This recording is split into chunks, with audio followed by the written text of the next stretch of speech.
जय हिंद। स्वागत है आप सभी का अपने YouTube चैनल पर। इस वीडियो में बात करेंगे बिहार शिक्षक ट्रांसफ़र पोस्टिंग नीति के ऊपर।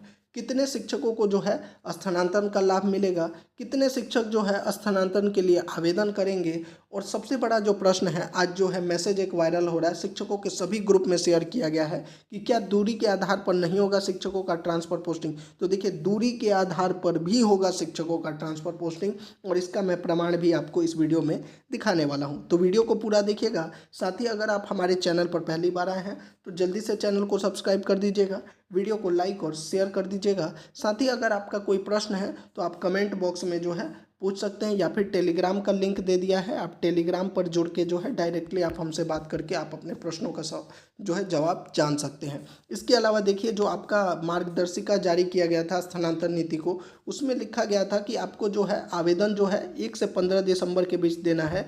लेकिन आवेदन के बीच जो है एक चीज़ और था कि आप लोगों को एक लिखित अभ्यावेदन भी साथ में आपको अपलोड करना पड़ेगा। अब जो है बहुत से शिक्षकों का प्रश्न आ रहा है कि अभ्यावेदन में आपको क्या कारण लिखना है और कैसे लिखना है। तो इसके ऊपर ऑलरेडी मैंने वीडियो बनाया है और इसका PDF भी जो है आपको टेलीग्राम पे डाल दिया है। साथ ही जो है अभ्यावेदन में जो है क्या क्या कारण आप लिख सकते हैं, इस पर वीडियो बनाया हुआ है, उस वीडियो को देख लीजिएगा, उसका लिंक भी डिस्क्रिप्शन में आपको मिल जाएगा। तो चलिए अब वीडियो को शुरू करते हैं। तो सबसे पहले बात करते हैं कितने शिक्षकों का जो है स्थानांतरण के लिए आवेदन करेंगे। अच्छा, इससे पहले एक चीज़ और, जो आज मैसेज वायरल हो रहा है उसको एक बार देख लेते हैं। ये जो है बहुत से ग्रुप में शेयर किया गया, हमको भी भेजा था कई शिक्षकों ने इसके बारे में। तो देखिए, इसमें जो जानकारी दी गई है कि अभ्यावेदन की तिथि 1 से 15 दिसंबर तक ही लिया जाएगा। शुल्क, अभ्यावेदन के लिए कोई शुल्क नहीं लिया जाएगा। विलंब शुल्क और तिथि बढ़ने की बात महज अफवाह है। कल से देखिए, ये विलंब तिथि और जो है तिथि बढ़ने और शुल्क की बात कही जा रही थी। अब ये अफवाह है या सही है, आपको इससे मतलब नहीं रखना है। आपका बस यही टारगेट होना चाहिए कि अगर आपको स्थानांतरण लेना है तो आप 1 से 15 दिसंबर के बीच में ही अपना करवा लीजिए। बाद में तिथि बढ़ेगी नहीं बढ़ेगी इसके चक्कर में आपको पड़ना ही नहीं है। आप जो है 1 दिसंबर से 15 दिसंबर तक जो आवेदन है उसी में अपना काम जो है, आपको जो भी आवेदन देना है वो कर लीजिए। इसके अलावा इसमें कहा गया है कि सभी प्रकार के शिक्षक अभ्यावेदन दे सकते हैं। देखिए, सभी प्रकार के शिक्षक का मतलब यह नहीं कि जो नियोजित शिक्षक जिन्होंने जो है अभी तक सक्षमता परीक्षा नहीं दी है वह भी भर सकते हैं। बिल्कुल भी नहीं, वह नहीं भर सकते। इसमें कौन कौन भर सकता है? तो जो सक्षमता पास शिक्षक हैं, जो सक्षमता पास शिक्षक 1 वाले, सक्षमता पास 2 वाले नहीं, जिनकी काउंसलिंग नहीं है उनकी बात नहीं कर रहा हूँ। जो सक्षमता पास शिक्षक, एक सक्षमता परीक्षा 1 वाले शिक्षक हैं, वो BPSC शिक्षक या पुराने नियमित वेतनवाल वाले शिक्षक जो हैं वह यहाँ पर आवेदन दे सकते हैं। और इसमें जो चौथा पॉइंट था जिसको लेकर लगातार जो है प्रश्न आ रहा है कि 7वें बिंदु में स्पष्ट किया गया है कि दूरी के आधार पर ट्रांसफ़र का कोई मापदंड नहीं है। यदि आपके आवेदन में आवश्यकता महसूस हो, पद रिक्त हो, कम दूरी के बावजूद उचित कारण हो, तो ट्रांसफ़र का मौका मिल सकता है। तो देखिए, जो 7वां पॉइंट है वो क्या था?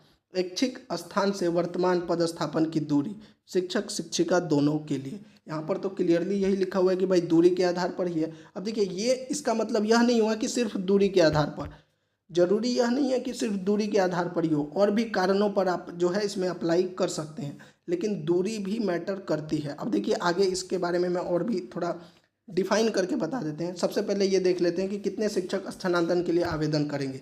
तो देखिए, जो आपका आवेदन हुआ था, अभी पिछला जो आवेदन हुआ था उसको देखिए। उसमें जो है, जो BPSC टीचर है, जो BPSC टीचर है उनके पास यस और नो दोनों का ऑप्शन था, यानी किसको आवेदन लेना है और किसको नहीं लेना है।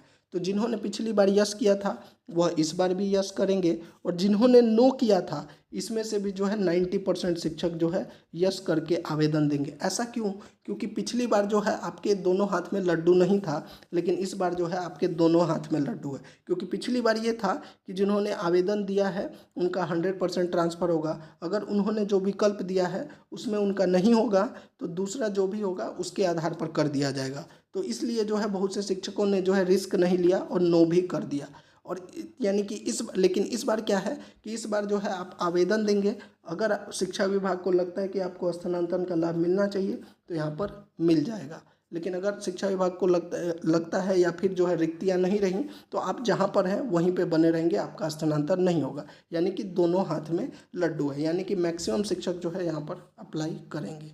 दूसरी अगर सक्षमता पास शिक्षक की बात करें तो यहाँ पर भी ये भी जो शिक्षक हैं इनके पास विकल्प है कि एक तो है जो इनको अपने ही विद्यालय में जो है राज्यकर्मी की बात कही गई है, तो जो शिक्षक अपने विद्यालय के मतलब कि अपने गृह स्थान के पास है वो तो अप्लाई नहीं करेंगे, लेकिन जो शिक्षक दूर हैं इसमें से भी बहुत से शिक्षक जो है अप्लाई करने वाले हैं।